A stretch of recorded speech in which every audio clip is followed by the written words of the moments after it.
Hey, you listen to Nothing's Off the Table, the podcast with no subjects too taboo to discuss. If you don't like it, why don't you take your ass somewhere else? Yeah, I know they all look alike. No, they don't. And the Earth is... Flat. The Earth is flat. My reality, my senses tell me that the Earth is flat and stationary. Everybody here can agree on absolutely one thing, which is it is not a globe.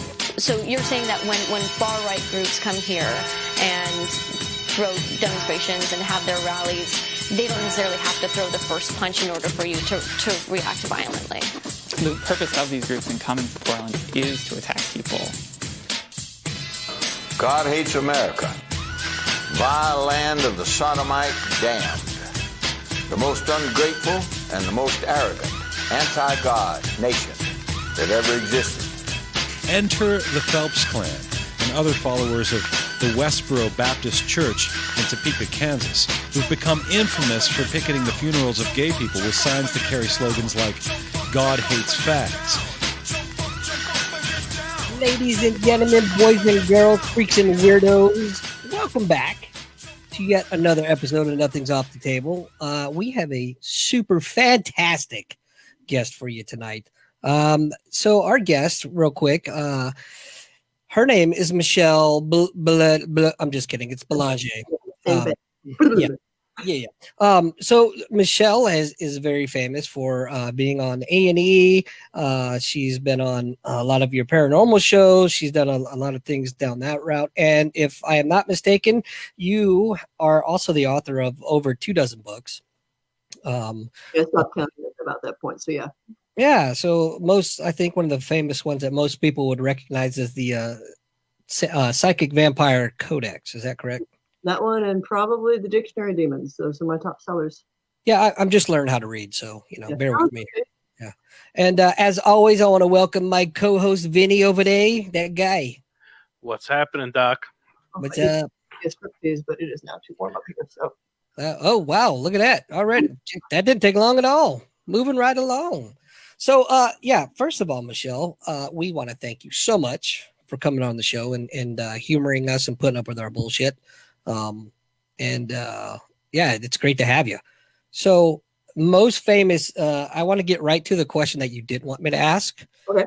And that is, never mind. I can't even do it. I can't remember the name.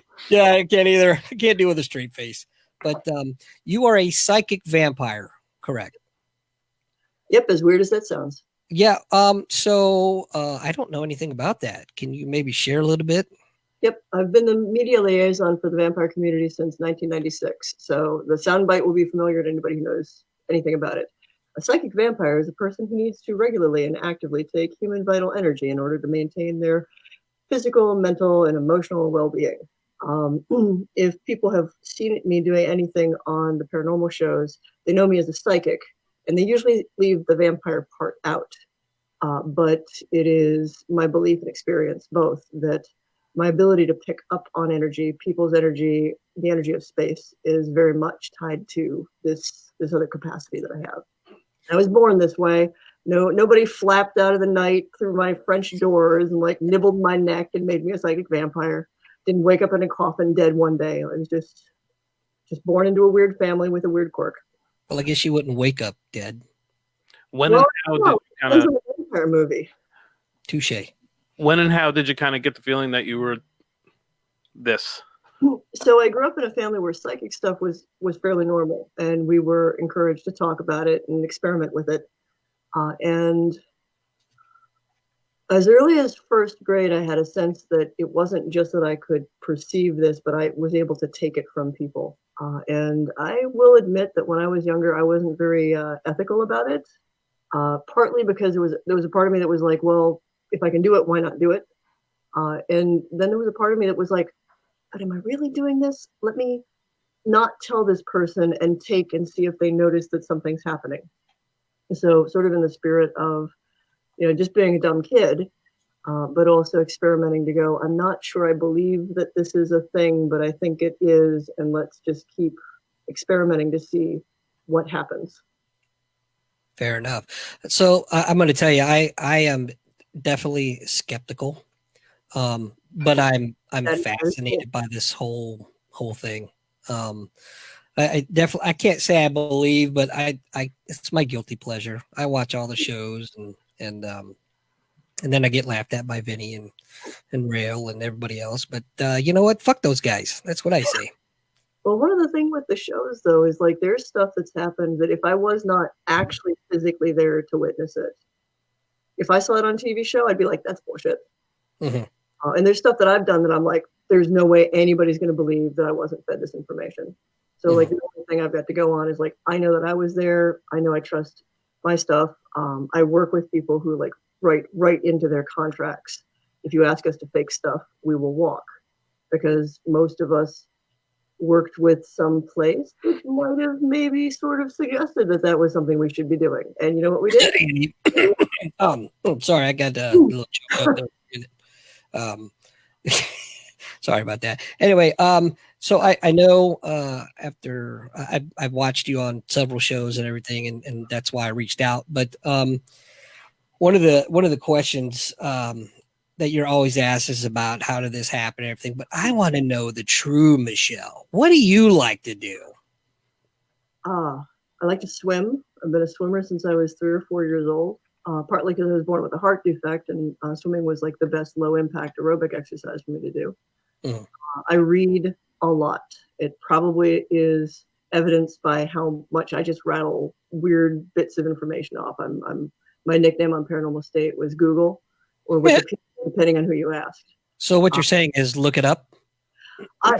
No, actually, like somebody would be like, hey, what's the air velocity of a laden swallow? And I'd rattle some stupid thing off that I'd heard on Jeopardy at the age of 7 and just sort of managed to remember. Is that an African or European laden swallow? African. So, African. So what is the velocity? I don't know. I'm not very good at math. I hear somebody here should be good at math. Enough to math for me. I'll agree with you. Yeah, as they say in Australia, cheers, big ears. So, Michelle, how would you describe what a vampire is? It's complicated because there's a whole community of people who identify as vampires. And in that community, you have some people who call themselves vampires because they drink human blood from donors, from people who are willing about it, because otherwise it's assault and they'd be in jail. I would sure hope that they would. There are folks who are psychic vampires like me, where it's more an energy thing and really just sort of like an off the beaten path method of energy work. And then you've got folks who, in a lot of ways, it's an identity, in the same way that the example I usually use is, that guy who like lives in lower Manhattan. He has never seen a cow in his life, but he's really, really into like the whole cowboy aesthetic, like all the country western stuff. He's got the big 10-gallon hat. He's got the big belt buckle. And, again, never seen a cow, probably never been out of the city, but that whole aesthetic is his thing. It's part of his philosophy and his dress. And that's how he identifies himself. And that's what I would call the folks that we call lifestylers in the vampire community. They just like the vampire as a pop culture figure.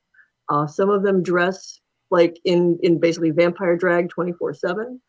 They have special contacts. Many of them have special fangs that have been made, which I'll be honest, I've seen some of the work that the fangsmiths do. I've got a pair myself, and they rival stuff that you see in a lot of the movies. Interesting. So, Jesus Christ, there's the CRS kicking in again.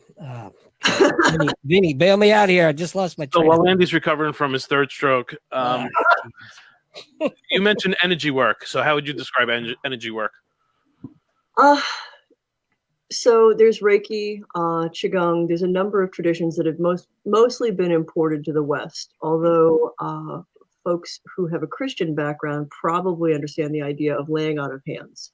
So energy work is usually a technique of healing, where you're connecting with people to do some sort of influence on usually their health and well-being. So you are directing some vital force. It presumes that you believe in the idea that you are more than just this physical body, that there is some sort of subtle force that moves through it and without it, that is not necessarily your soul, but is probably soul or spirit adjacent. A whole bunch of different cultures around the world have different words for this. It's usually tied in with breath, life, and energy. So prana, ki, chi, ruach, if you're Jewish, and I think mana, if you are down in, what is that? Maori, I think. Don't quote me on that one. So it's kind of like a holistic approach. A little bit, yeah. Okay.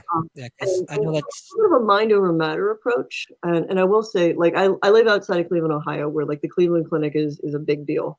And 30 years ago, when I was first kind of groping toward, well, let's be honest, 5 years ago when I was groping toward all this stuff, the idea that energy even existed was just, you're crazy, that's stupid, like, get your head out of the clouds.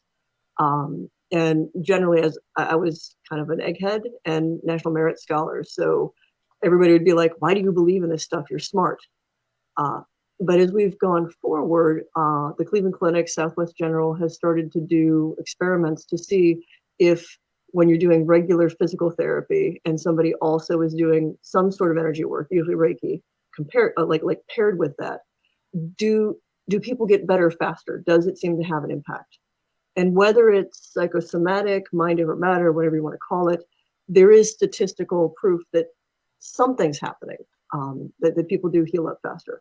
So, well, like I said, I'm a skeptic, but I do believe that the mind is such a powerful organ, and there's so much that we don't know about it. In fact, on the show right previous to this, which is our JTF 22-0, we were talking a lot about how powerful the mind can be, and it's pretty crazy what that mind can do if you really believe in something. If you really want something to happen, I've seen. I'll give you a perfect example. This is going to be the first time I've probably talked about this live, but so my dad is very ill, and so that's the reason I came back to St. Louis. And I honestly believe that, number one, if I wouldn't have come back, he wouldn't be alive right now.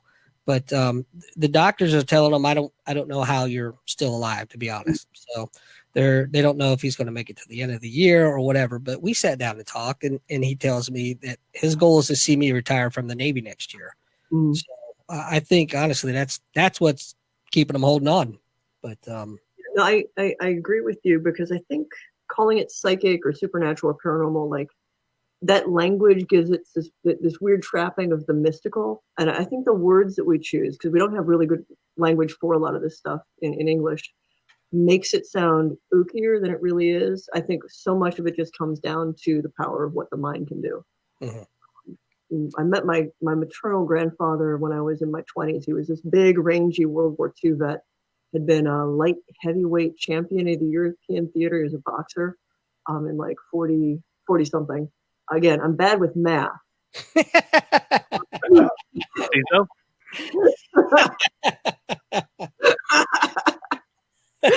Fun. Anyway, well played, madam. Well played. For him, it was all mind over matter. Like we bonded over these abilities. He believed that he was the same as me. Like when I had my book, like the Psychic Vampire Codex, coming out, and I sat down with him, and I'm like, okay, so grandfather, you barely know me, but there's this book coming out, and it's about this weird stuff, and I don't know how you're gonna feel about it. So I explained the basics of, like, this is what a psychic vampire is. Somebody who's got this ability, they can kind of like take the vital energy of other people and sort of like proactively self-heal, and there's these other things with it. And he starts crying on the other side of the kitchen table.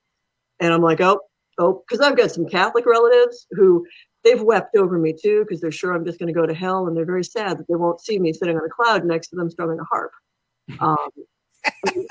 Then grandfather was like, there's a word for it. And it had been his experience his whole life too. Now for him, it led to juggling a whole lot of ladies, because he noticed that, like, anybody he got like very physically close to, he would wear them out, and not just physically.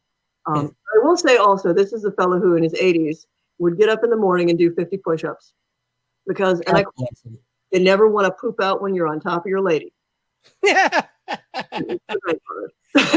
Sounds like somebody I'd get along with well. He was fantastic.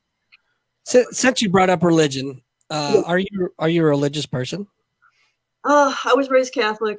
I've got a degree in comparative religious studies. I am a minister, not in any Christian sense. Mainly what I do is I work with people who fall between the cracks of religion, who still need some sort of sense of ceremony or ritual, particularly when they're doing a wedding or whatever.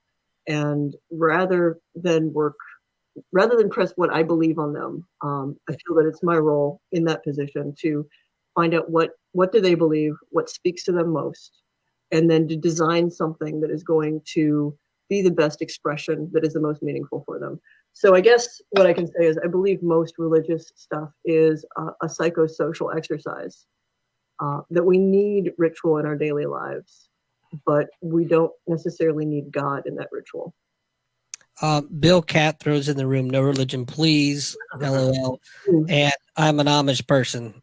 That's great. Go build me a fucking table. Yeah, Amish are not weird. They make fantastic cheese. That's what I'm saying. Go build a fucking table. Anyway, also breed three-headed dogs. Also, if you're Amish, why are you on? Anyway, we know each other. Exactly. But go ahead, Vinny. I know you want to say something. When you see the word psychic, you Yeah. immediately think psychic readings. Yeah. So I read on your bio that that's not something you typically do. Why is that? I've got a lot of ethical problems with it. One, I really have a hard time putting a price tag on it. And especially as somebody who's on TV, there's a number of TV psychics and they charge a lot of money. And I wouldn't feel comfortable charging more than $70 or $80 for an hour of my time. We're comfortable charging if you want to do some readings now. Huh? We're comfortable charging if you want to do some readings tonight. Did you not hear what you said? Yeah, no, I just don't like it. And then the other part of it is there are people who are genuinely curious, and then there are people who I just can't take advantage of people's grief and trauma and emotional problems like that. And so many people seek out a psychic because they've got something that they're wrestling with.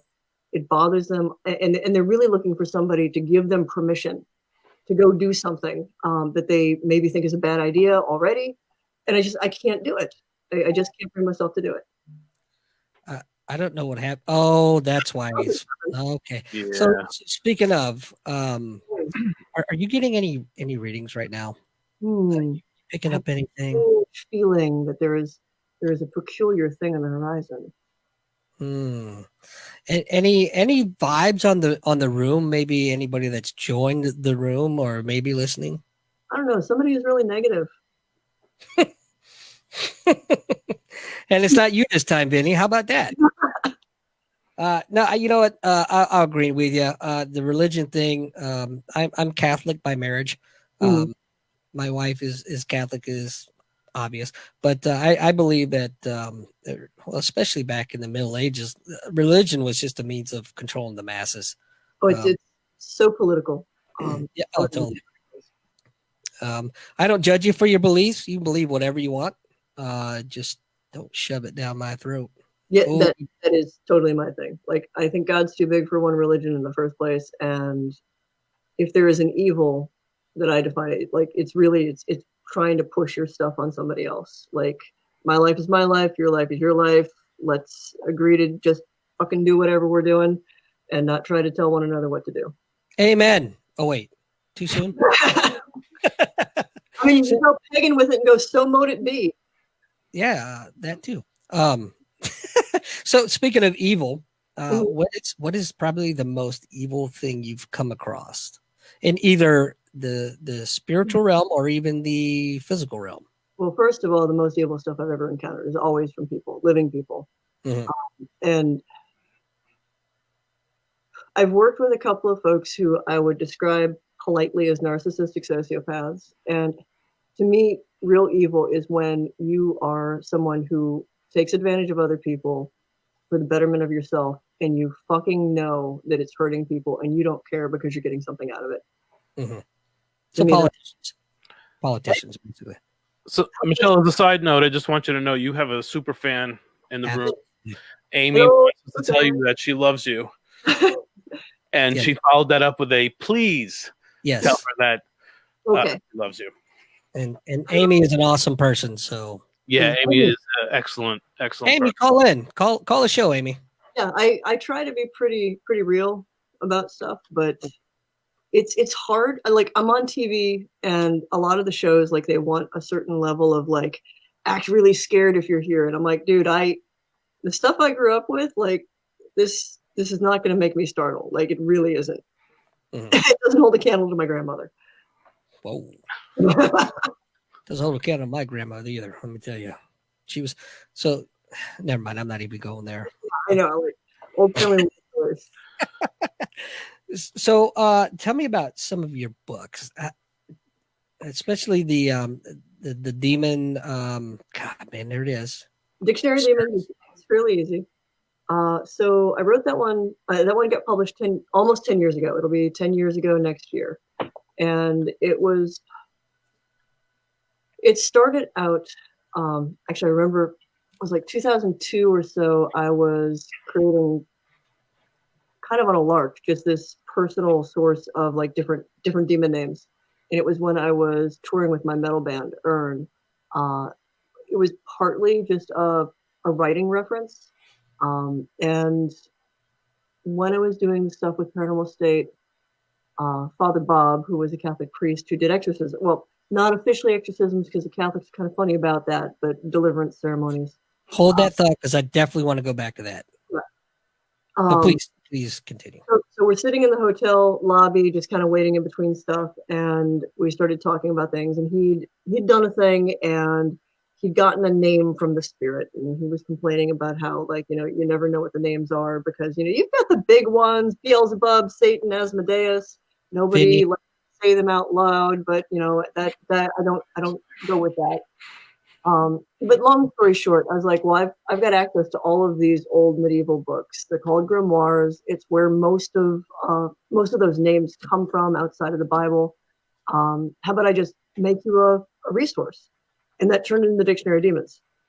So the egghead aspect of it is, I went through the Solomonic tradition, medieval and Renaissance grimoires, mainly between the 12th, 13th, and the 17th centuries, predominantly Western Christian Europe, because I had to be, like, pretty narrow, and I still ended up with 1,500 names of entities that are named directly in these manuscripts and identified as either demons, evil spirits, or fallen angels. And then I just collected all of it, wrote down where it came from, cross-referenced it, and mainly contextualize the idea of, like, this personified evil. Like, where does our belief in demons come from? Mm-hmm. Hey, Michelle, can you help us out a little bit? And so Amy, who's, again, just a really awesome person, is having what I can only describe as a mini nervous breakdown at the thought of calling in and trying to get her thoughts together. Could you please invite her to give a call so she can talk to you? Right, but that's a dirty lie. The whole vampire thing kind of. I see what you did there. Oh, waka waka. No, seriously, like, call on in. I mean, the worst you can do is just be like, nope, and just hang back up. That's fine. Amy, Michelle would really like to talk to you. Yes, yeah. And if you put up with our buffoonery for this long, hey, excellent. Nothing's off the table. Caller, you're on the air. Who could it be? Hello. Hello. Joey. Hello. Andy. Joey, you're not Amy. Here we go. I know.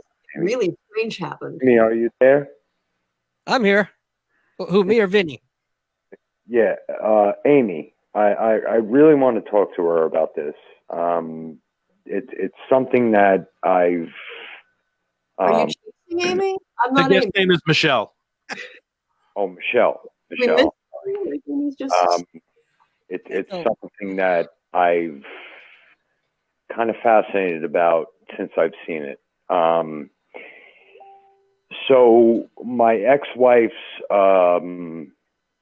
uncle owned Premio Sausage. I don't know if you've heard of them. They're in all the ballparks. They're in a lot of grocery stores, stuff like that. It was him and his brother that owned it. I'm sorry. Oh, I'm not so into sausage.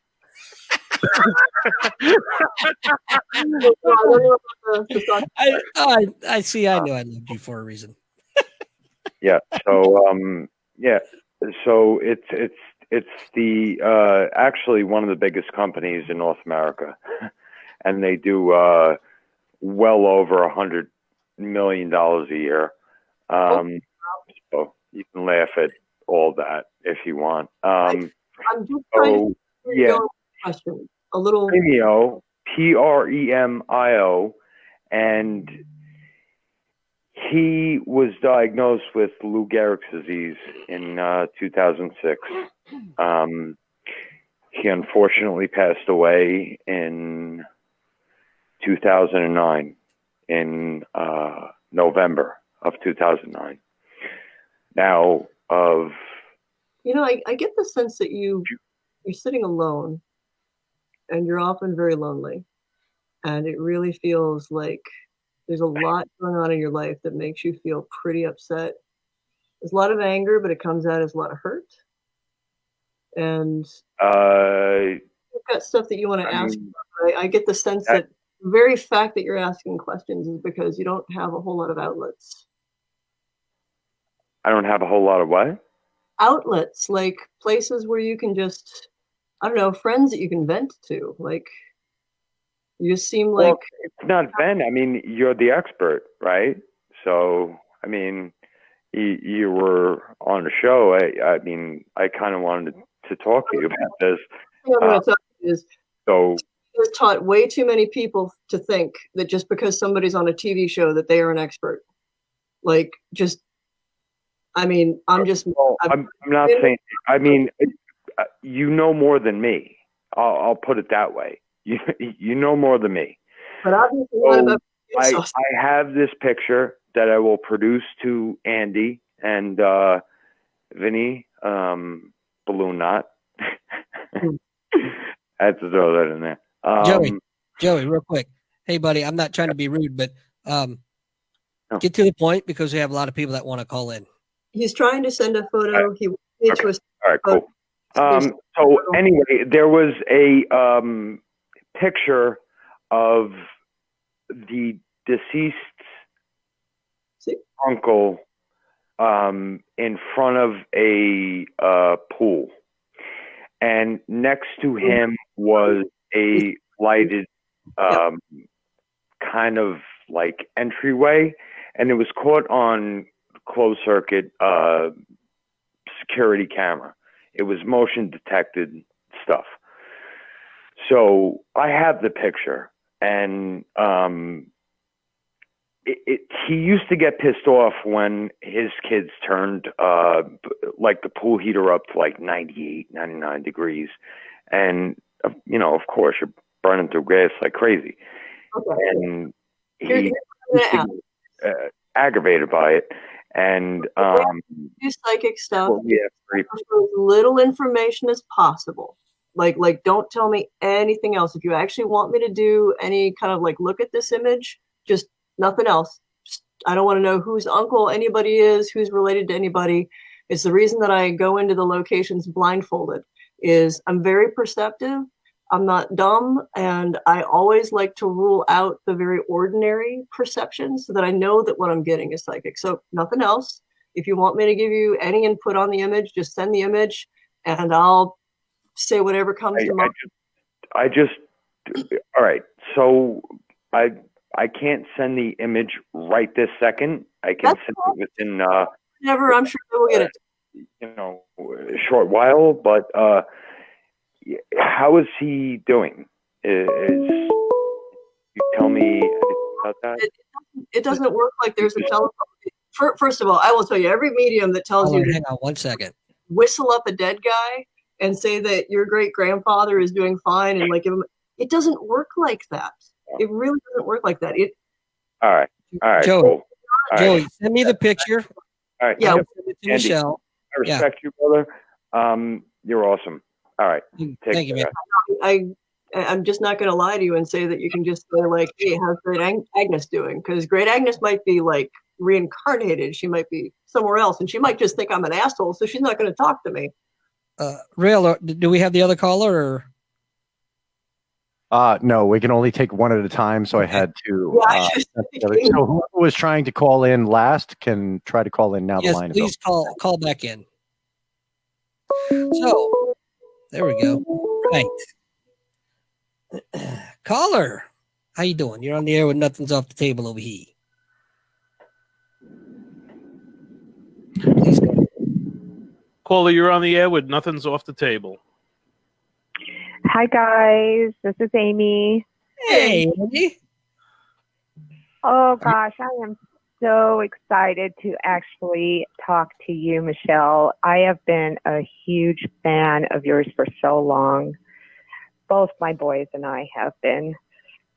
Are you Amy who's been talking to me on Facebook? Yes. Not talking to you personally, but no. With these guys, yes. But first off, I just want to say you are amazing, and I miss you on the TV network shows that we used to watch. And I have not been able to watch it for a while, but just know that you played a very big role in our family time together, and it was very, very sentimental memories, and we adore you. I appreciate that. I've been doing a lot more work with on Travel Channel with Portals to Hell. I never thought I'd be working with Jack Osborne, but life is strange. It is, and you know, I'm gonna put myself out there because I don't speak very much of I guess you want to say our lifestyle, our experiences and whatnot, but I kind of cut from the same cloth per se. But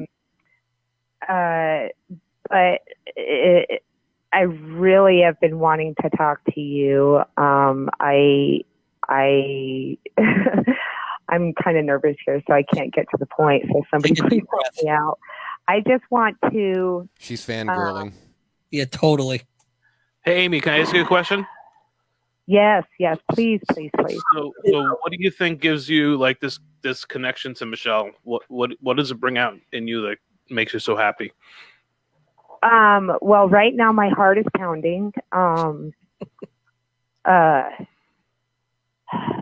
Because I know she knows, and it's just it's hard to articulate openly, but without getting I don't know how to say it, but spit it out, Joey. I am a bit I am sensitive. My oldest son is very extremely sensitive. However, I have shut it out since the death of my son. And unfortunately, that comes with added loss of lack of connection sometimes. Mm-hmm. But I don't want to sound like a dumbass. It's hard to be open about this. I stand up here and say, "Hey, I'd like to speak to you, maybe off of the LTR, on personal things."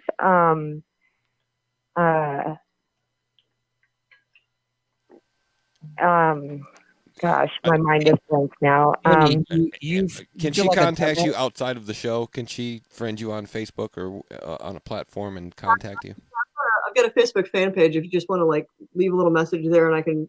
There's also stuff like just on my website. You can be like, "Hey, here's the email," and like, yeah, you email my wife's email on my website, and just be like, "Okay, all the stuff that I out loud." I was just about to say, and yeah, also you're not going to answer it. Give you my information as well. Yeah.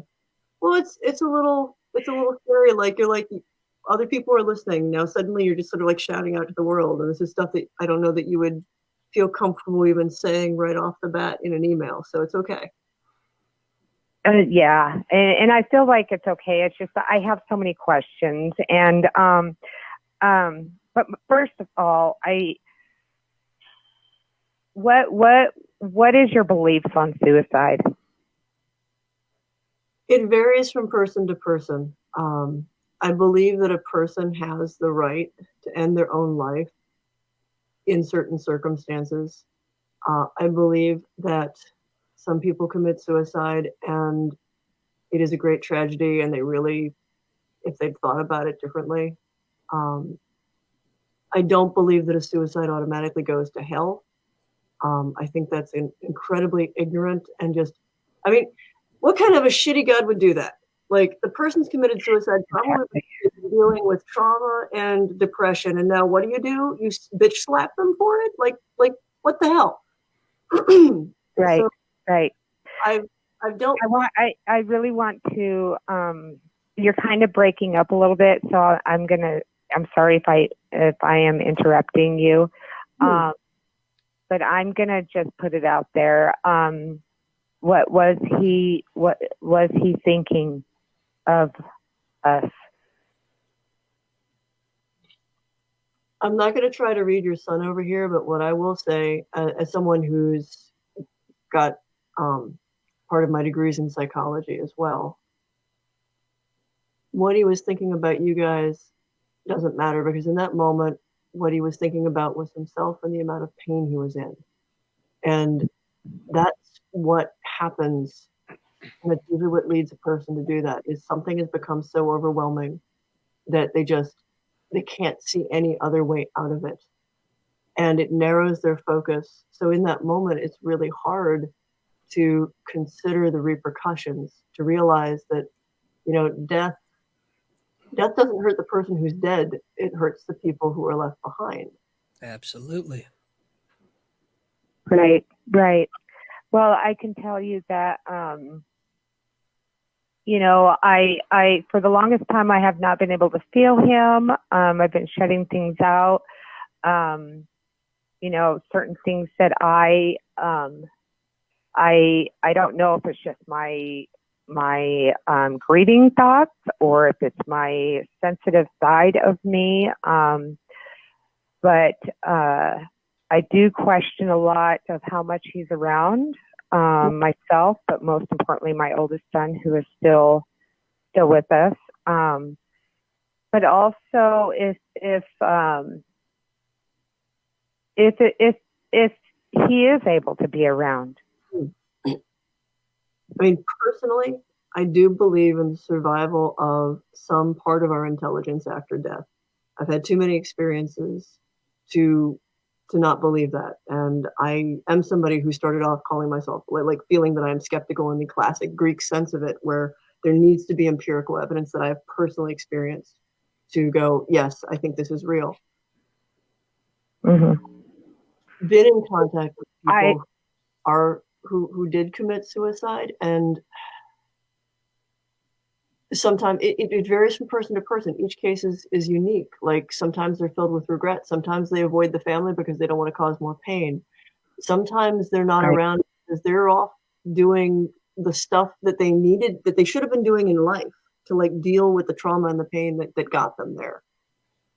So if you don't feel him, if you're not sure that you feel him, he may be just doing his own thing. And what I'd say, theological, mystic ideas aside, there's an old ancient Egyptian approach to dealing with deceased relatives, where you write a letter to them. And there's good psychology in doing that, because, as well as psychic stuff, like if you sit down and put your thoughts together and pass those thoughts along, express the things that you didn't have a chance to say, it's therapy, and it's also good psychic communication, because they can hear that intent. So if you're not sure, write something. If you feel like you've got more than just a letter's worth, just write him a little note every day. You'll feel better, and if he's around, he can hear you. Well, I do know that, over the past, he had, it's been a few years, but, the fun, so many humorous things would occur that would be completely relative to him and his personality, but also things that I want to believe that it's things that he's keeping an eye out or giving me heads up on, and things that just would happen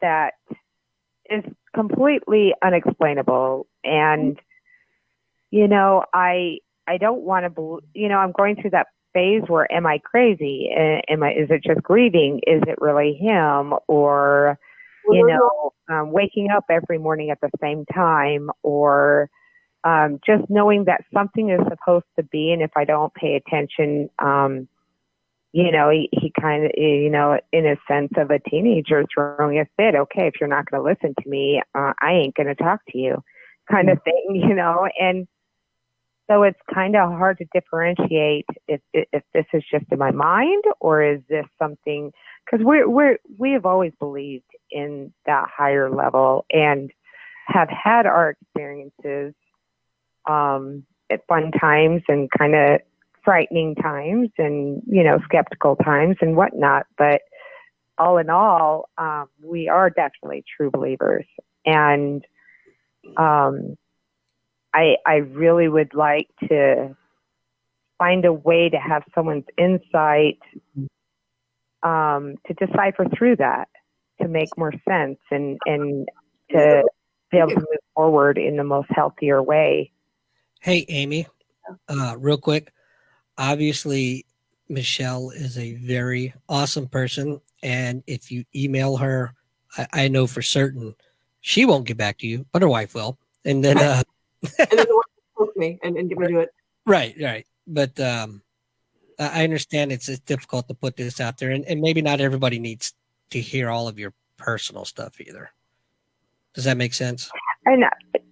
It does, but I'm not opposed to it. But my other biggest question is, we've always wondered, we would always be watching the TV shows, and especially with Paranormal State, oh my gosh, my oldest is like a huge fan, and being Catholic and just going through the whole thing. But what was the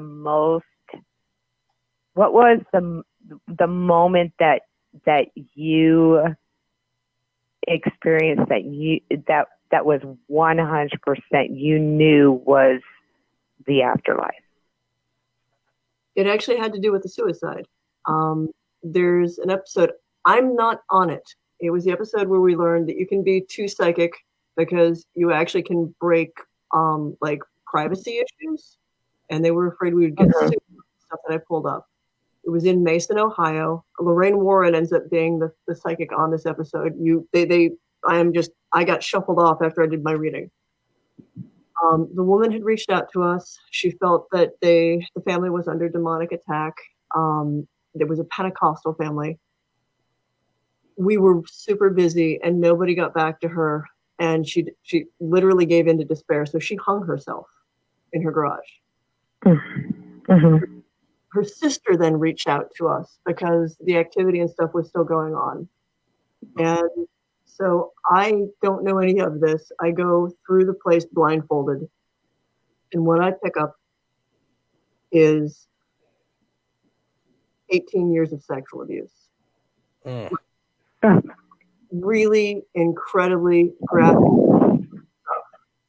And then Brian leads me to this space that and I remember saying on the camera going, I have a bad feeling, I don't really want to go where you're taking me, but I'll go. And he stood me directly under where she hung herself 3 weeks before. I will tell you, going to places where you're picking up, these great tragedies that happen 100 years ago, they don't feel the same in your head. But here's Io. She was around my same age. The best way I can say is the internal language of her mind was so similar to mine. It was so difficult later to pick her emotions out from mine. And what I got was clear enough to know that this was something that was ongoing, that she wasn't the only victim, that it was a relative, that it was probably an uncle. I described him. And after I did so, they picked me up and pretty much dragged me out. Not before the sister, just tears down her face, was like, and she was like, "You're the only one who knows." Wow. So my advice to her was to get the fuck out. Like, you cannot put anybody else. You can't put anybody else out when you're on fire. And this was still going on. The mom was using the fact that it was, you're possessed, it's demons, and this is why this is happening to you. Like, it was the most horrible thing because I couldn't do anything about that aspect of it. And what the person was going through stuck in my head. Like, I probably 3 a.m. and usually I don't have I don't have things follow me home. But 3 a.m. I wake up in the hotel room and I almost can't tell the difference between like the echoes of her thoughts and my own. And I had a couple of hours on Twitter going, I can't tell you what's going on, guys, but hey, give me cat pictures because shit's really fucked up. Kind of like how I just described how it feels. You can't decipher between the two, and it's tough. So yeah, that was the one that kicked in my teeth. I will be perfectly honest. The next couple of times that I did work with Paranormal State, like I put the blindfold on, it would like flash me back to Mason, Ohio. We had a psychologist working with us. You very rarely saw him on the episodes, but especially if somebody said there was demonic possession, we would have to go in and assess whether or not it was. And I was like, dude, I got to talk about this because I think I've got like psychic PTSD, and that sounds weird, but this fucked me up. Hey, Michelle Johnson, I need to interrupt for a second. We let Amy go because we're having some trouble with her connection. Yep, that happens. No big deal. Thank you for talking to her. Mm. Yeah, I'm sure she's fan. She's just loving that.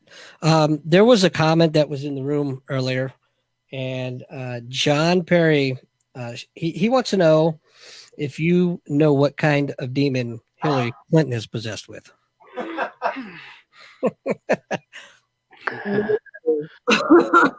The demon of narcissism, I guess. I don't know. Anyway, moving right along. About demons like that, like unless I'm like right there, I'm not going to make any guess. It was a joke. I don't know if you figured it out yet or not, but we're full of buffoonery in here. I'm straight man to you guys. Something's wrong with that. If I'm playing straight man to you guys. Oh, stop.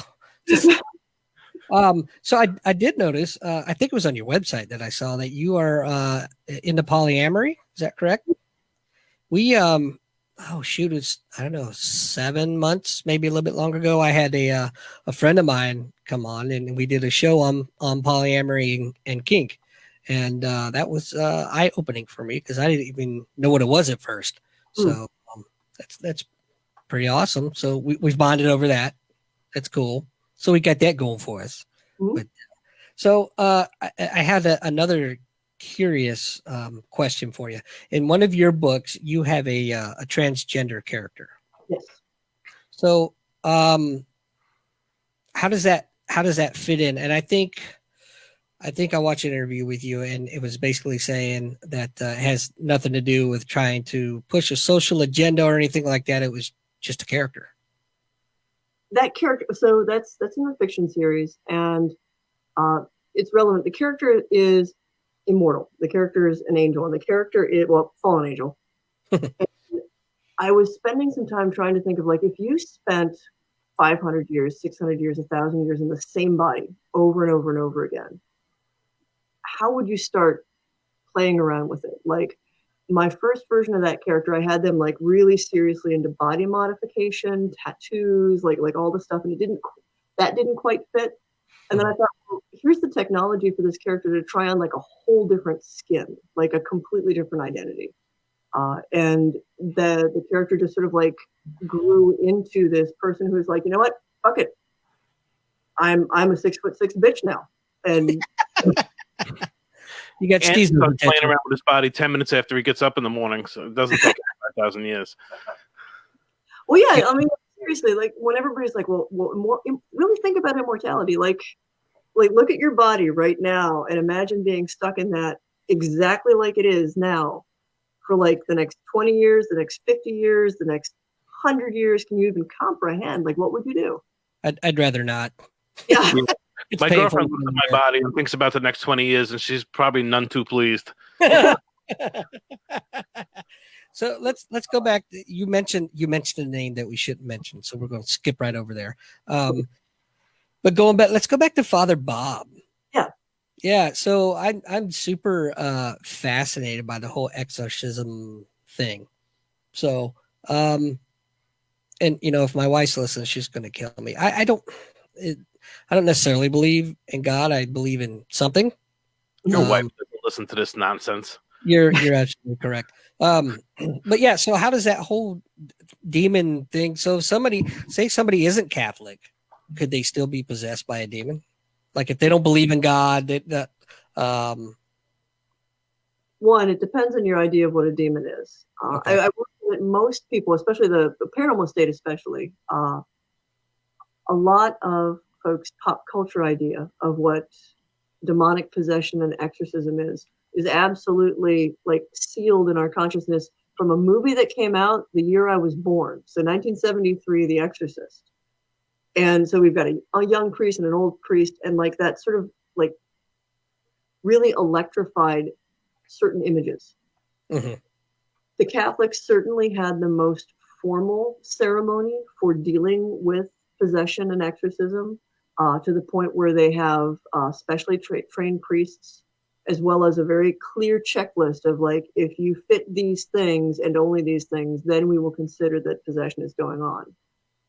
But the idea that people could be somehow obsessed, overcome with, or actually like skin ridden by something that is non-human, that's not even only a Christian idea. That back in the very roots of Western civilization, Babylon, Sumer, that's where our Western idea of possession and demonic possession particularly comes from. But back then, they believed that pretty much anything was caused by demons. So, like, if you had the sniffles, that was a demon. If you had an earthquake, that was a demon. And in a lot of ways, demons for that culture were these personifications of chaotic, disastrous events. It was a way of trying to gain control when they didn't have necessarily the medical knowledge or the climatological knowledge to know what was actually going on. It gave them a sense of power, like they could do something. Mm-hmm. That actually segues perfectly into my next question was, now put your psychologist hat on. You studied psychology. So how much of that do you, in your opinion, is it mental illness vice actual possession? Like I said, when we did Paranormal State, we always had a psychologist with us, because the line between mental illness and what looked like demonic possession was a very fine one indeed. There are certainly, well, and the thing is a lot of what the ancient world identified as demonic possession absolutely was mental illness, period. And then there are these cases where there are extraordinary events that happen around the person that seem to defy our understanding, and then there's also mental illness. So for Paranormal State, there was the IM6. So there was this gal with Marfan syndrome, and there was some like unhooked stuff happening to her. And she also had a great deal of emotional trauma. And, you ended up chicken and the egging it of like, is she kind of screwed up because she's being basically raped by a demon every night in her bed, at least by her belief? Or is she imagining this because she's really screwed up? And at the end of the day, you get a priest to do the exorcism, because if it's going to help her feel better, at least it helps her feel better. Right. And that just brings us right back to the point we talked about earlier with the mind. If it may not be real to us from the outside, but it could definitely be real in that person's mind. Yeah, if an exorcism performed on someone like that gives them enough of a lifeline to get back out of the trauma that they're experiencing, try it. Yeah, no shit. Why not? Sorry.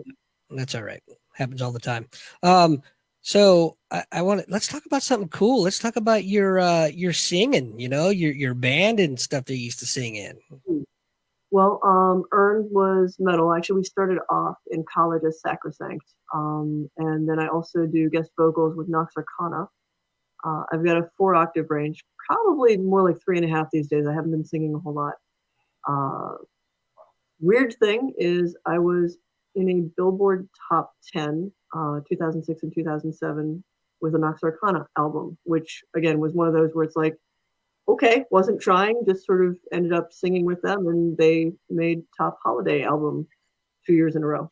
Which well, check out the overachiever over here. We're not used to that. The album is kind of weird. So Rail, I'm assuming. What's the name of the song again? The album is Winter's Night, and the song that I'm singing on is called Pastime with Good Company. It's a song written by Henry VIII. Why don't you producify that? If you can find, yeah, you can find it. You can find on iTunes "Blood of Angels." That's the one on the album that I did with them. That one shows off that I've got a very weird range because we wrote that song to have all my voice in all of the from baritone. All your voices with all your different personalities. We get it. So I'm just kidding. I have your permission to play this song, correct? Absolutely. All right. Is that it? Pastime with Good Company? That's Blackmore's Night. Yeah, that's Blackmore's Night. You're fired. Pastime. Yep. Who am I looking for? Pastime? Nox Arcana. Nox Arcana. Nox Arcana. Yeah, that one might. Nox Arcana, Winter's Night, Pastime with Good Company. And again, if you can't find that, look for Blood of Angels. So while he's looking, I always look for Blood of Angels. Blood of Angels might be easier because it's more recent. Only by slightly, but while he's looking that up, Rail throws in the room, my demons fuck me every day, usually in the shower with Pornhub on the tablet. Oh, that was me. Oh, that was you? All right. One of you two. Blood of Angels by what band?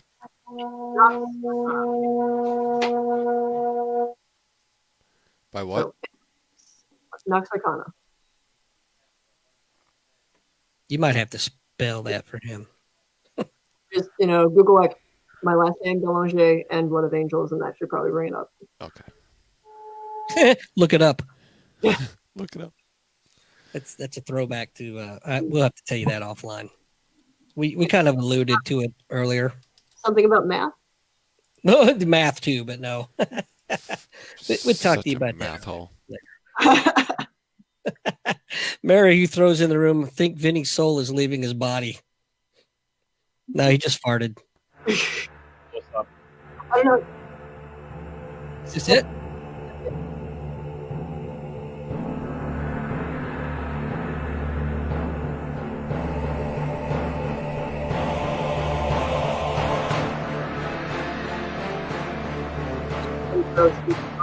For a while, we were going for like that sort of like big Conan the Barbarian soundtrack feel. Mm-hmm. And this was Joseph Fargo and William Pietrowski. I could see this in the movie Vikings or the show Vikings. Oh, totally, yeah, definitely. Yeah, this album was like the 5 days of just like all we did was lock ourselves away and write music. Cocaine and hookers. Sounds like thunderstorms. Here we go.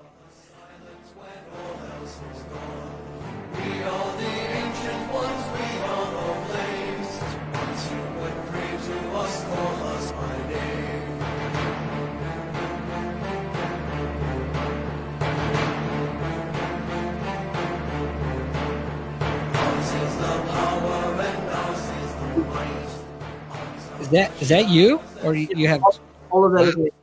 Wow. There's a second half of it that lets me go into my soprano. I've got a weird range, so we wrote it specifically to like show off the fact that everybody thinks it's Joseph Fargo singing with me. I'm like, nope. We recorded all 4 parts. You should do a podcast just around that song alone. Yeah, just so you have a cool ass intro. That is awesome. a bunch of people where it's like, no, please use it. Like we just were having fun making music. I kept the music for myself. Is it copyrighted? Yeah, it's but Fargo and Pinkowski and I are just like, hey, you want to borrow it? That's cool. Just ask. All right, so all I got to do, so we can use that on the network, and then if Facebook says, "Hey, do you have permission?" I'll be like, "Yeah, bitch, I do." I wrote it. All right, Mary, you throws in the room that we need to play that music as Rail is taking paintballs. Mm. So we're doing a charity event, and Rail or any gonna... balls for that matter. So yeah, Rail's gonna we're taking donations, and Rail's gonna sacrifice his body and get hit with paintballs for whatever. Anyway, it's not much of a body. Actually, that I want to download that later. That sounds pretty awesome. But so how long have you been doing music then? Like actually recording stuff on what years? I asked you first. Yeah, no, I'm trying to think. Like I've been taking voice lessons since I was like 7 or 8, like a while. Like music is another part of it. The family is psychic, into music, and really tall. I'm the short, fat one. I'm 6'1". yeah, you're short. No, I'm the short, fat one. I'm dumpy. But my grandfather was 6'8". And you're like almost 2 of me. Yeah. Andy's like 4'10". Don't judge. Only when he wears heels, though. The judgment is strong in this one. So how long have you been married to your wife there? 3 years. 3 years. Oh, you're in trouble. Well, no, she knows I'm really bad with numbers. Very bad at math. Oh, Caesar's great at math. Well, no, my wife is really good at math. She is the granddaughter of the Jewish lady scientist who discovered dark matter, Vera Rubin. No kidding. I know. Like, here I am. I'm like, I'm nobody. This family of rock stars. Nonsense. That would got you to marry her? Oh, I mean, I married her for her brain, definitely. So she's a fan of Breaking Bad. Actually, she is huge fan. She's more than welcome to come on camera if she wants to talk to us. Poke your head over. No. Hey, how you doing over there? Yeah. No, I was pretty sure I was gonna end up being a bachelor, but this one puts up with all my shit. Well, it's important to find somebody like that. That's why I drug my wife. Rohypnol is a great drug. I just want to throw it out there.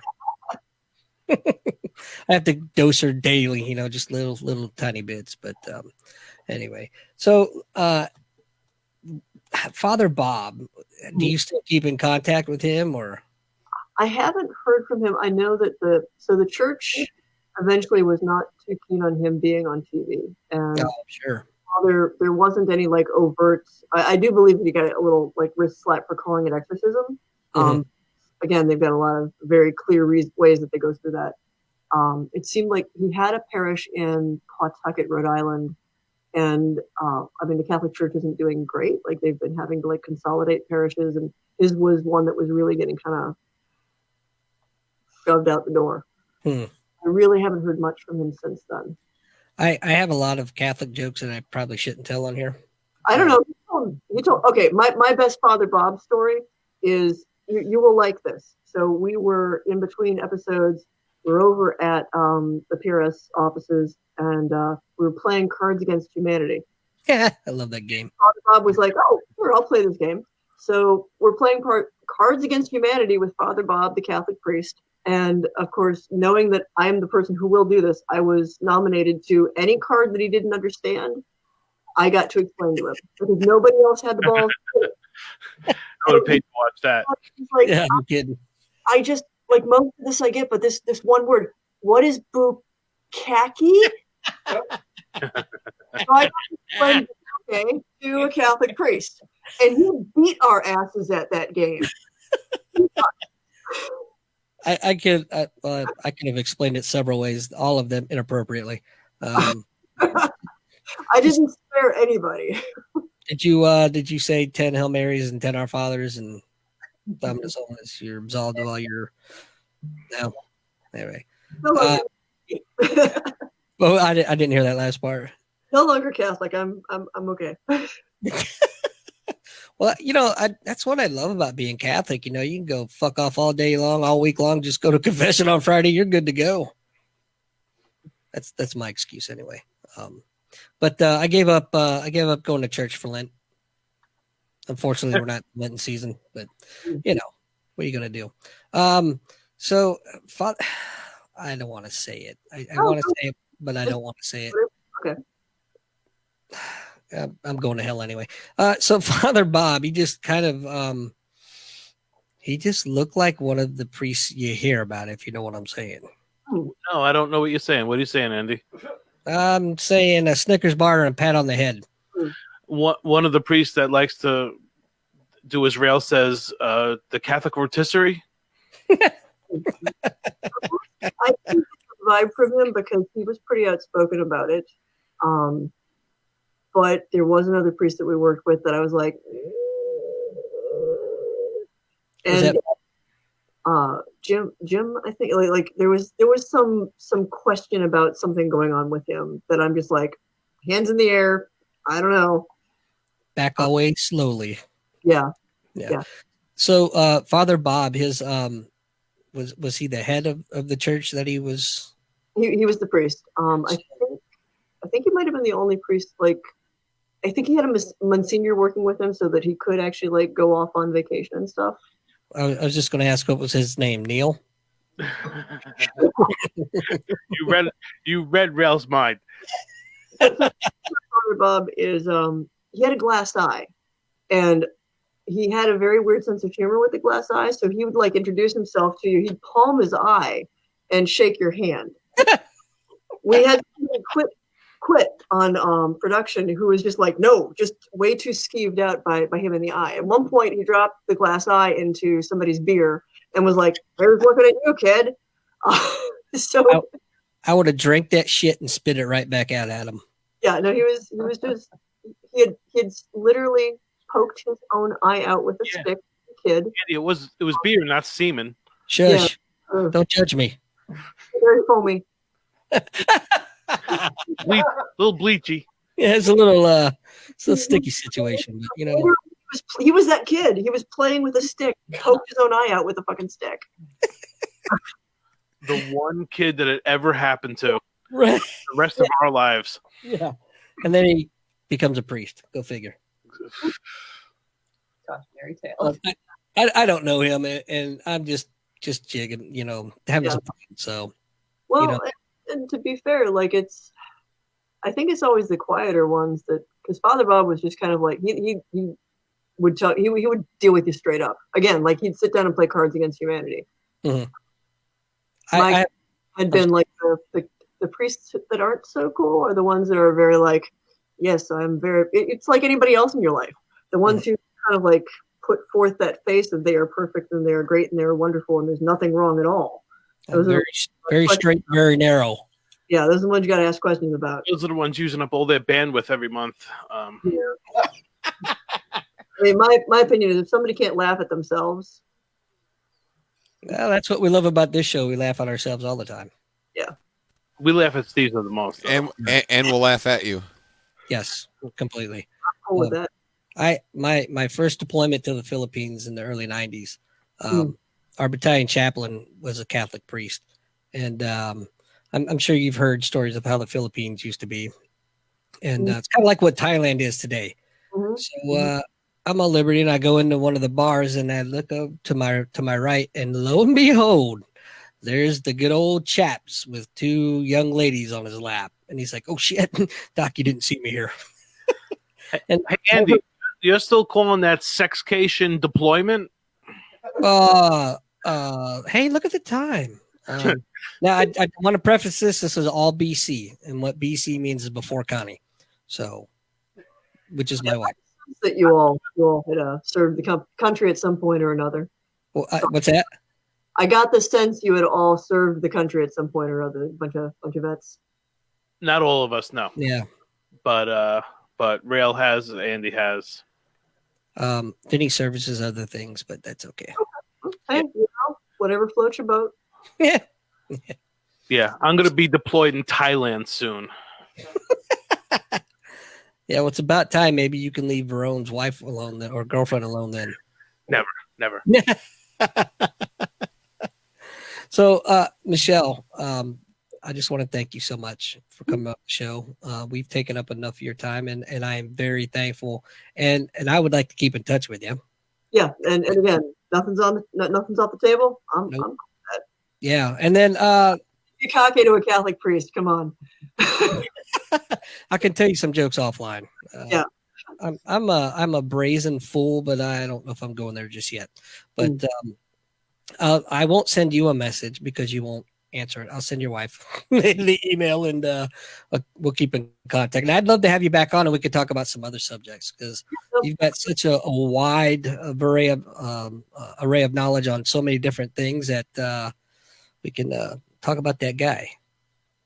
Okay. But not really. Or that other guy. You know, the guy. The guy. Okay. Yeah. What Vinny? Well, I don't know. I don't. See, I told you I was going to forget anyway. I don't even know his name. Who does math? No, that's Stezo. Math, Stezo. God, I've enjoyed the hell out of having you on the show. Do your algebra, stay hydrated. Everything's good. Yeah, brain has to be wet. Gotta keep the brain wet. Gotta keep the brain wet. That's right. That's right. So yeah, I've enjoyed the hell out of having you on. Thank you so much, and I will definitely keep in touch. And we'll talk to you soon. All right, y'all have a good night. Yeah, You Michelle, too. thank you so much. That was awesome. Now back to the buffoonery. Yes. So Vinny, talk to me, Goose. You know, I found out recently that I have a friend that writes. Oh, really? Do tell. And I'm not sure if the friend wants me to talk about his writing, but I read some of it and I was quite impressed. Was it in crayon? It was in crayon. Virtually nothing was spelled right, and I think it was a 30-page run-on sentence. Yeah, okay. But I was really, really impressed with it. Well, do tell. It was a short story.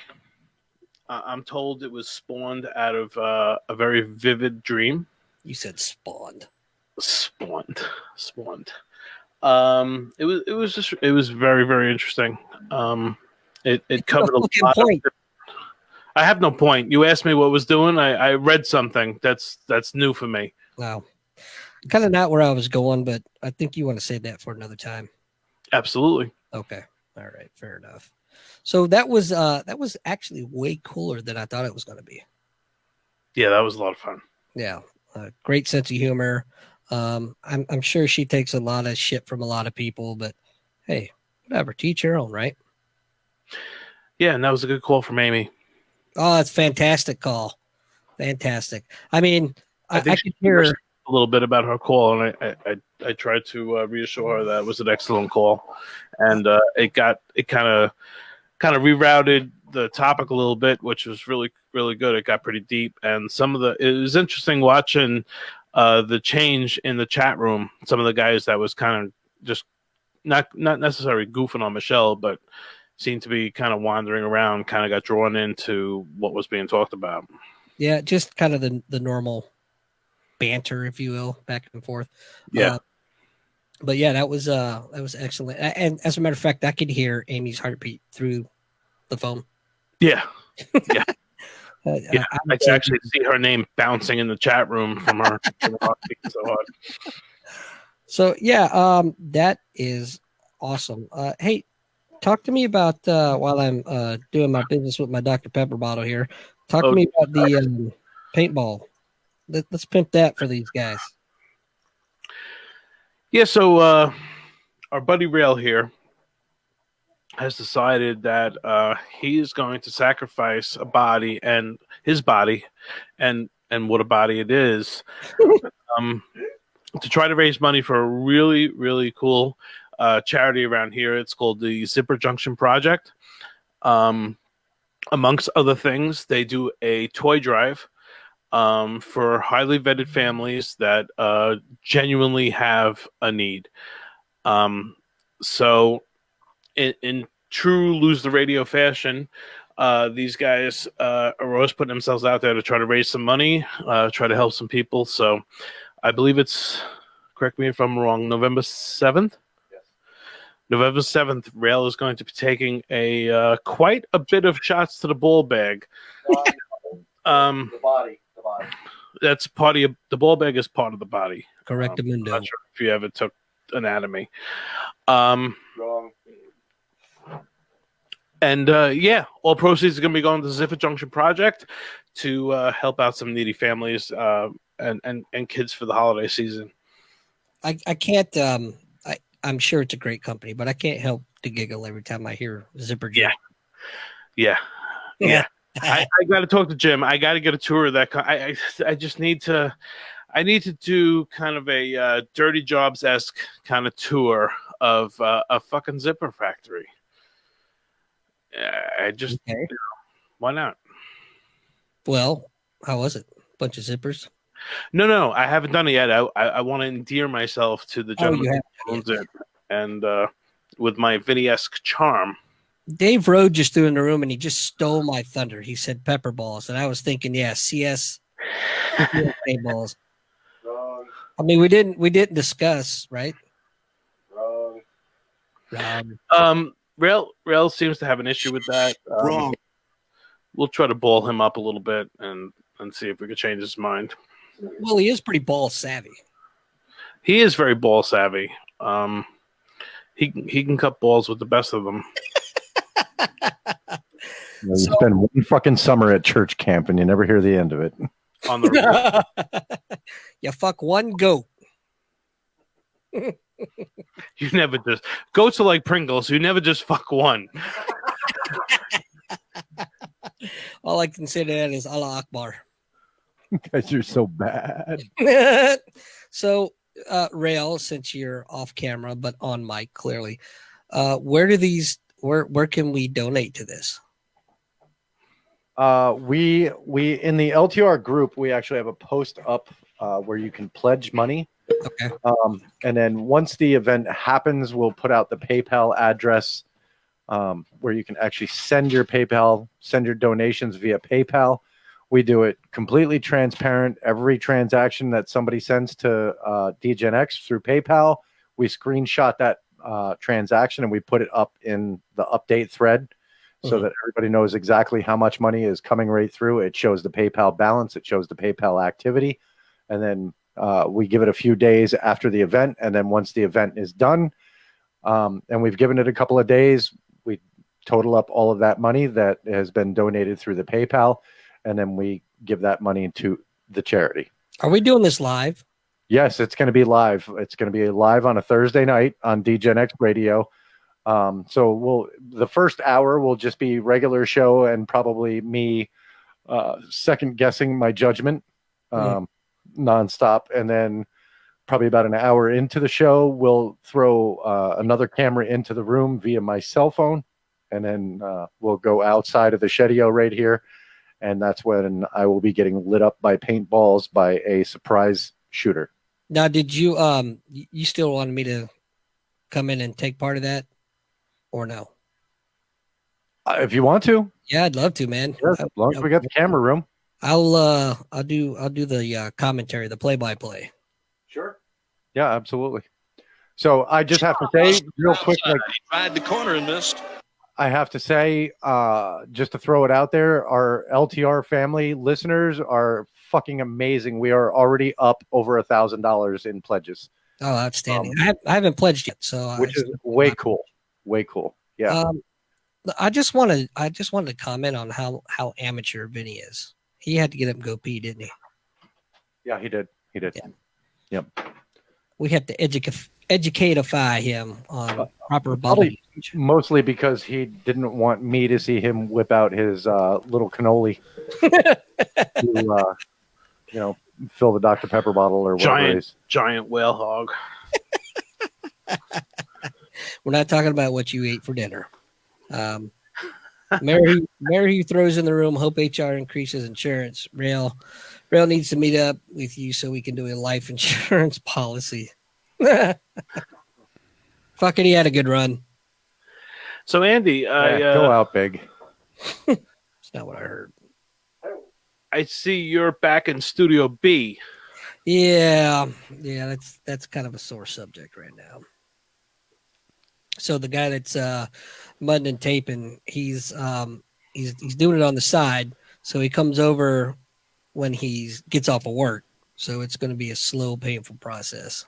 I told you I'd have been there in fucking 3 hours and had it done in the weekend. Well, I should have taken you up on it, and I still might, man. If this guy's flaking on me and still yanking my chain, I'm gonna just have you come down. It's up. I can speak from experience. Contractors suck. They sure do. Especially that fucking, what is it? Something about fucking ruin your dreams and crush your soul. Yeah. Crush your dreams contracting. For a little extra, we'll crush your hopes and dreams. Roy says he hopes. And your buffet. And your buffet. Buffet or a bidet? Yes. Or both? Yes. What do you mean it's not a drinking fountain? Wisconsin, we call it a bubbler.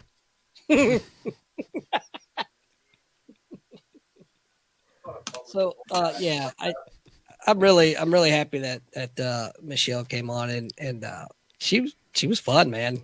Yeah, she was a lot of fun. She was definitely didn't take herself too seriously. Yeah, at least for the purposes of this.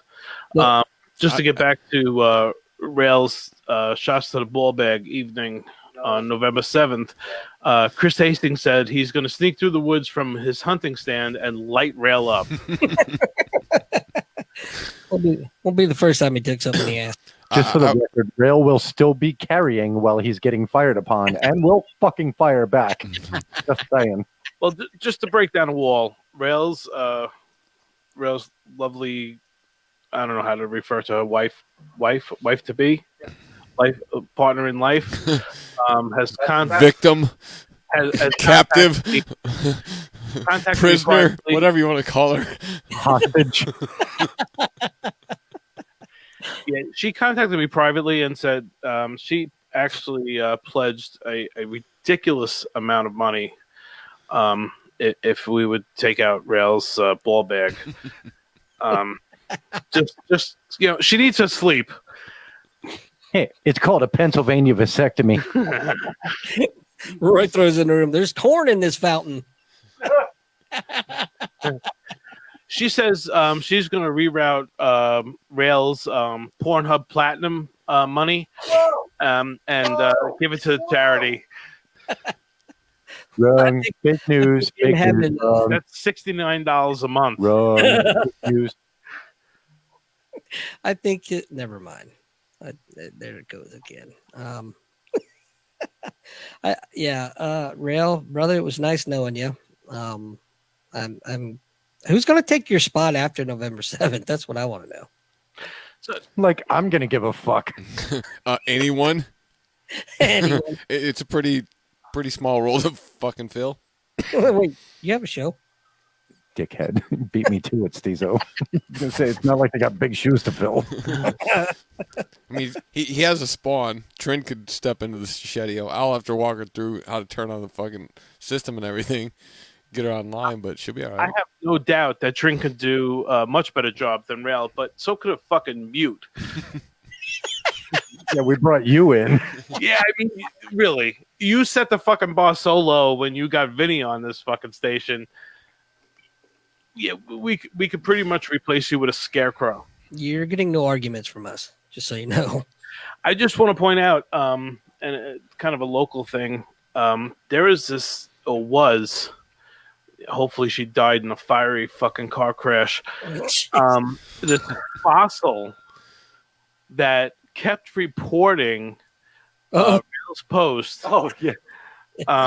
for violence. Kathleen Hassan. Blues the Radio Network does not approve of harassing Kathleen Hassan. Vinny, however, approves completely. Nothing's off the table does not as well.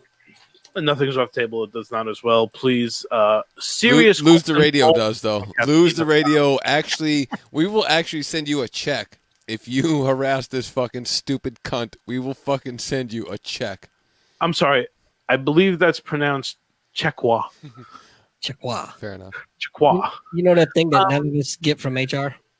Yeah. So this arrogant, self-righteous, fucking fossil with a vagina that probably has more cobwebs than any corner of my basement has taken it upon herself to keep reporting to an ally that Rails Post is violent, and then seems completely befuddled by us viciously attacking her until I guess she was booted from the Facebook group in question. She was, which saddens Vinny because nothing Vinny likes more than trying to talk an elderly person into ending their own life. Well, you know, as my dad used to tell me all the time, boy, the world needs ditch diggers too. So there's always special people out there. Yeah, we're not talking about Vinny. We're talking about this woman who keeps reporting a post. Yeah, the actual post that she was reporting was because this is going to be a live online event. So it's on the LTR page under events, and it's called Give Till It Hurts. So I've shared the event all over the place, and I shared the event into Pike County What's Happening, who's run by a couple of friends of ours, Jason and Sarah. And that's where it got repeatedly reported by this twunt. It's going to be a live event, but Vinny plans to while the shooting of Rail's ball bag happens, probably is going to be masturbating like a monkey. So Vinny might not actually be live on Facebook because I think they might have a rule against that. But it's not illegal; it's frowned upon. What I'm thinking is, what I'm thinking, Andy, is maybe if people are smart enough to join Patreon. They'll be able to see Vinny taking the wrinkles out while this is going down. It's called squeezing the baby bird to death. I'm protesting. I'm protesting that entire show. So, hey, how about my Cardinals? I noticed you're wearing a Cardinal shirt, and I'm behind the scenes. And you look like a giant pack of Marlboro Reds. I was going to say that during JTF. with a fucking head. Like, you are the Marlboro man. Well, why don't you smoke me then? I would love to, but you're not supposed to shoot into a fucking hurricane. Whatever. You look that whole fucking triangle coming up to your fucking cock receiver, like it doesn't it makes you look like a fucking giant pack of fucking Marlboro Reds. That's why I adjusted your camera before like 5 minutes ago. I was like, it's called a cock holster. Get it straight, goddammit. Sausage wallet, cock holster, whatever you want to fucking suck muscle, whatever you want to call it, doesn't matter to me. It's all the same. Dick dumpster. Right. Yeah. Dick dumpster. So if you hold a cock in your mouth, does that make you a cocksucker? Only if you do it until the swelling goes down. I like the way you think. That's a long 4 fucking hours. Of course you do. Yeah. I mean, you know, Andy was deployed. Where was that again? Sounds like a lot of jealousy. In a tube underwater and couldn't get away. Oh no! That wasn't. That was more for. Never mind. That was a different time in my life. Andy was deployed to the Philippines. That doesn't make him Filipino. No, but I was in the Philippines, if you know what I mean. Oh boy, at least 3 of them. I wasn't making that story up about the chaplain, though. I was just, I was good with not saying anything because at least it wasn't 2 boys on his lap. So was it? No, it was 2 girls. I'm fucking disappointed. Now tonight I'm gonna have to find something else to spank to. Well, what was Stella's? Luckily, there's farmersonly.com. Thank God. I have platinum accounts of that too. Why am I not surprised? It's really moving conversation we're having here. Cost me a fortune. Wait, never mind. I'm not even going to say it. But I do want to. I feel very bad. Yeah, he wants to show you a new move called the hay bale. I did want to. I'm going to go down the road. I was going to avoid it, but I'm going to go down the road. You know why altar boys are their hairs are all parted down the middle? Rail, go ahead and answer this question, buddy. From the priest petting them, saying it's not a sin. It's not a sin. I thought it was good boy. And there's my first class ticket to hell. So speaking of that, I'll go one more. Why not? It's okay. Rail's already gonna have nightmares tonight. So the Pronounce priest, dreams wrong. the priest was holding confession, and he had to take a shit really bad, right? So he looks around, he sees Bob the janitor. He says, "Bob, come here." He says, "Listen, I have to use the bathroom really bad. I need you to sit in for me." And Bob's like, I don't know what I'm doing. He says, "It's simple. You take whatever sin they tell you, you look it up in the book, you give them the penance, and absolve them of their sins." And before Bob could even argue, he runs out, right? Priest runs out. So first guy comes in for confession. He says, "Forgive me, Father, for I've sinned. It's been so long since my last confession. I had impure thoughts of my girlfriend last night." So Bob, he looks in the book. He says, "Oh, impure thoughts. Okay, say 10 Hail Marys, 10 Our Fathers. Dominus Omnis, I absolve you all your sins." So this goes on for a little bit, and finally this blonde with huge tits walks in, right? And she says, "Forgive me, Father, for I've sinned, blah, blah, blah, blah, blah. I had oral sex with my boyfriend last night." So Bob's looking at a book, oral sex. He can't find it at all.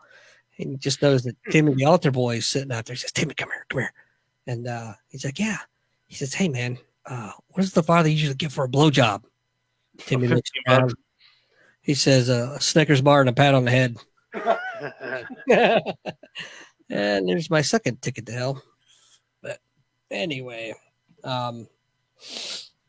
Jesus would have been a cool dude to hang out with, as I've said before. I was just reading something the other night about why all the pictures of Jesus has him as a white guy when clearly he was of Middle Eastern descent. Why would you want to think of Jesus that way? What way? Middle Eastern. As a random bag check. Yeah. Oh, fuck. That was awful. Exactly. I'm sorry. You know, I'm speaking for myself only. Jesus is definitely my nigga. I was waiting. Son of the original G. Yeah, that's we could go on and on about that topic, but I think we've worn it out already. Just like Vinny's going to wear out his little fucking pecker when Rail's getting shot to shit. Wow, like that hasn't already happened. What, you shot the shit or rubbed one out? Anytime we talk about Rail, I rub one out. Well, if that's the case, why'd you have to leave the shedio to go piss? It should be self-explanatory. No? I wasn't pissing. What are you doing, rubbing one out again? You're not paying me enough to rub one out on... I haven't gotten a big enough checkwa to rub one out on the air. I want to teach kids the Christian truth. If you want to reach those kids on the street, then you got to do a rap to a hip-hop beat. So I gave my sermon an urban kick. My rhymes are fly, my beats are sick. Yeah, that's enough of that garbage. You know what the key to my posse's big and it keeps getting bigger. That's because Jesus Christ is my nigga. How the hell did they get away with that shit? Thank God the key to comedy is timing. White privilege. Internet. No internet. That's funny. Not really, but gotta kill her. Amy just did wine through her nose. I'm not sure quite why, but I'm just glad she did. Who the hell is wine? Wait, what? It's Weene. Oh, it's French. Weene, yes. Steezo, what are you looking at, man? You're like staring intently at something. I am monitoring fucking 3 different screens right now. I'm just producifying, man. Yeah, 2 of them got sports on. I was gonna say they're all actually, no, there's no sports. No sports tonight. No, it's comments. It's fucking shit I need to play in the background. It's I have to play the outro. It's I don't know what's going on right now. I'm covering all my fucking bases. Leave me the fucking alone so I can produce. I sent him a invite for a 7-day free trial to farmersonly.com. So I have a feeling that he might be checking that out. No, Pornhub. click on the ducks. Pornhub is free. Pornhub is free. I don't need farmers only. Go in the menu and click on ducks. Believe me, this shit you would never imagined. That's quacktastic. Speaking of getting the outro ready, we say we wrap it up, boys. Do you have someplace to be? I do. I gotta get up early. You got something good to talk about? He has to roll out of the chair and go to bed. Yeah. Yeah. Do I ever have something good to talk about? Good point. Thank you. I'm thinking. Whoa, Royce is probably better than swallowing it. Oh, and there you have it. All right, let's thank everybody for listening. Thanks for tuning in. Thanks for all the comments, because the comments are always hilarious as usual. And sponsors, Vinny, you want to do it? No, I know you don't. I can see by the terror in your fucking eyes when I said that. Yeah, like he can read. Yeah. Yeah, I don't have my cheat sheets yet. Yeah, unless it says bah, he can't read shit. BlueLineFarms.com, Atlas Arsenal, IronBeanCoffee.com, Cliff Park Golf, Coat of Arms, Gun Coating, LocustReachDesign.com, and Crushing Dreams General Contracting. But, hey, as always, thanks everybody for listening, and we'll catch you next week. Later.